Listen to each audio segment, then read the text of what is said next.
I felt like I have been subject to racism, yeah. I'm not sure, it's sort of open to interpretation, you know, and that's what I feel. It's very subjective in that way, and I'm not sure whether other people involved in those scenarios felt that was the case. Sure, I mean myself, I've had incidences on the street when people don't know who I am or have never spoken to me and they simply look at the exterior. There's a lot of stereotypes that fall into their head about who I am and my supposed limitations. I've had to deal with being different and you know, the colour of my skin since I was a very young age. I mean, I remember that. I suppose like no one is perfect and everyone has stereotypes in their head. Like, say for instance, we're all kind of racist in some way. I think in the last decade or so I've had a combination of perhaps overt and covert experiences where sometimes it's been very subtle from the way people have perhaps looked at me or inferred things to, you know, outright verbal aggression as well. I've even had staff follow me around thinking I was stealing. And he started calling them names and telling them to go home and get out of the country. Very aggressive abuse. It was a nice 5 or 10 minute tirade. I used to get pulled over probably 3-4 times a day, just walking to a milk bar. I've had my Walkman smashed by a copper, been strip searched for no reason. Never had a criminal record. I've been questioned about a rape when I was living in Gippsland after I had my son.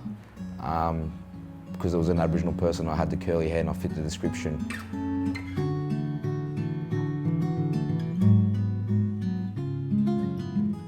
It's not a direct racism. I started experiencing indirect racism, you know. It was an incident that happened on the train for me. The train was coming and I made sure I topped up my MyKey card.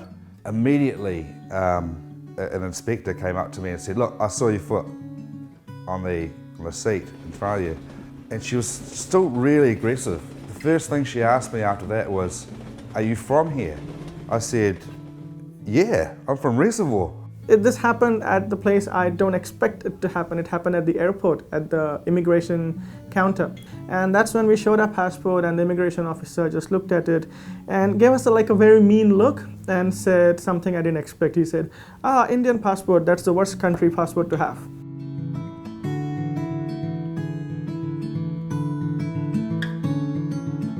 Well, we've had incidences where women have come to the Centre for Human Rights where they've explained that they'd apply for a job and have interviews over the phone.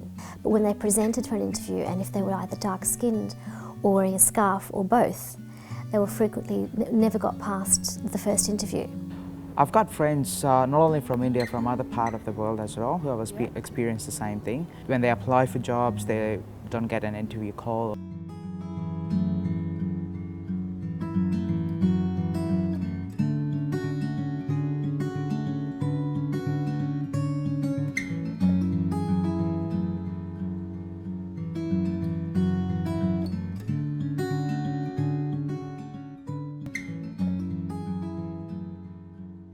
It's harder when you're an Aboriginal person and you're copping it in your own country. And that's the hardest thing. Like, this is Aboriginal land, you're copping this, and it's been going on for centuries. People think to us, they're like, you need to get over it.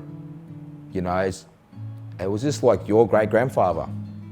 You know, it's not long ago.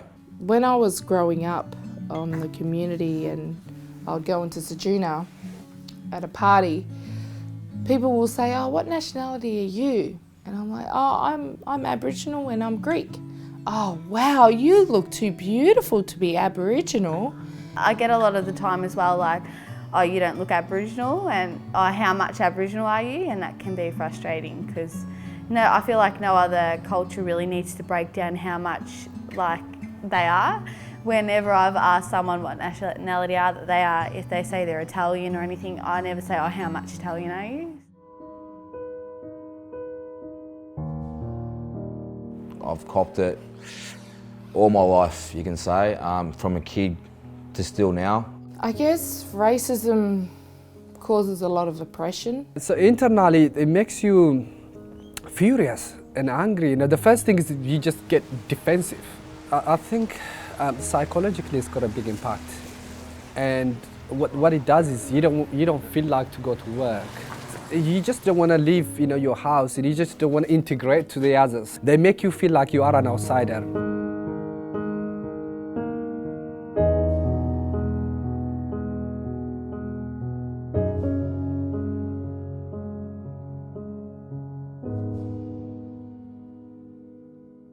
I have a lot of friends that actually work in big industries and they don't want to pray at work. They don't want no one to know that they're Muslim. Even when they're applying for a job now, they don't use Muslim names, they use Australian names because they feel like, purely believe it's because of the name that's been written on the resume.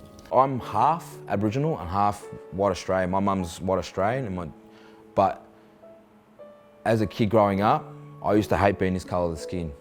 I used to think I was ugly because I was black. Being Aboriginal, felt ugly because my skin colour, always getting picked on, always someone calling you Abo or you nigger or you're a dumb black, copping all that through your life. It brings your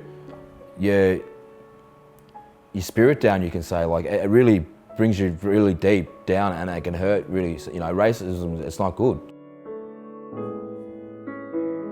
The thing about racism is that it's shifting its definition tremendously. People are unclear about what racism is. What triggers all of this behaviour in the first place is the belief that it's okay to actually commit these offences in the first place. There's an effect called the false consensus effect, whereby perpetrators overestimate support for their views, their racist views. They believe that they have a lot of support from everybody else, and the only way to dispel that myth is, of course, if bystanders speak up when they witness racism happening. People who are involved in hate-rate crime assume that the society or the bystanders are not going to act. That gives them a big boost as well. The spectators of that incident have to work out if it's actually going to be a safe course of action to take.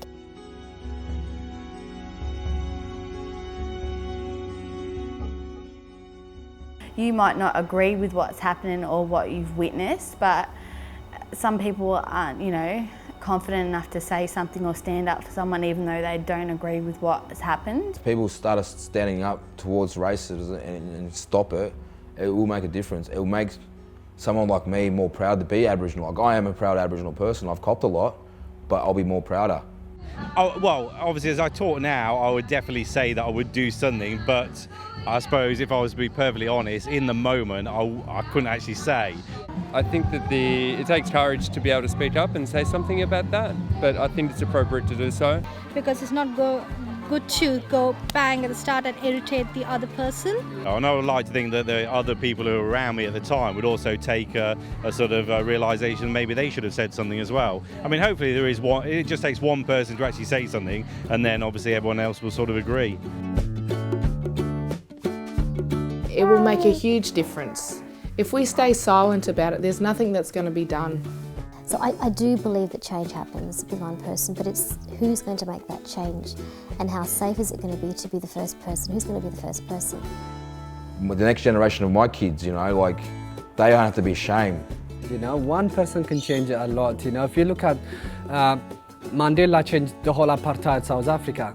If you look at Martin Luther King, the civil rights movement, he changed the whole thing. So if one person says something, it can change a lot.